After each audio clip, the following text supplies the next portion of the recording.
پاکستان میں خواتین کو برابر حقوق حاصل، سیاست ہو یا تعلیم و تربیت، ہر شعبے میں مردوں کے شانہ بشانہ۔ سیاست کے خارزار میں خواتین نے اپنے وقت کے آمروں کو للکارا۔ بانی پاکستان کی بہن محترمہ فاطمہ جناح اس وقت میدان میں اتری جب فیلڈ مارشل جنرل محمد ایوب خان کے اقتدار کا سورج عروج پر تھا۔ جب کسی میں جنرل ایوب خان کے مقابلے کی جرت نہ تھی تو محترمہ فاطمہ جناح نے تمام مشکلات کے باوجود ڈٹ کر حالات کا مقابلہ کیا۔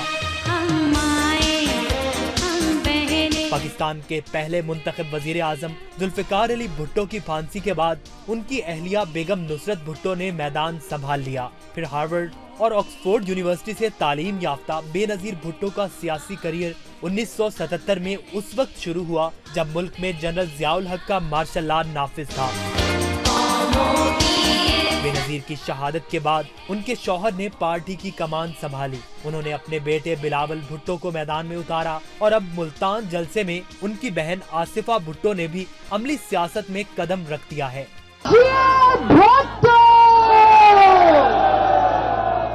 شریف خاندان کی خواتین کے سیاسی کردار پر نظر ڈالیں تو بیگم کلثوم نواز کا نام نمایاں ہے۔ 3 بار خاتون اول کا منفرد اعزاز رکھنے والی کلثوم نواز 1998 میں اس وقت سامنے آئیں جب پرویز مشرف نے نواز شریف کو وزارت عظمیٰ سے معزول کر کے گرفتار کر لیا۔ بیگم کلثوم نواز نے اپنے دوپٹے کو جمہوریت کی بحالی کا پرچم بنا کر سیاست کے خارزار پر تنہا چل پڑی۔ آج نواز شریف ایک بار پھر سیاست سے باہر ہیں، لیکن ان کی بیٹی مریم نواز پوری طاقت سے سیاسی پچ پر موجود ہیں۔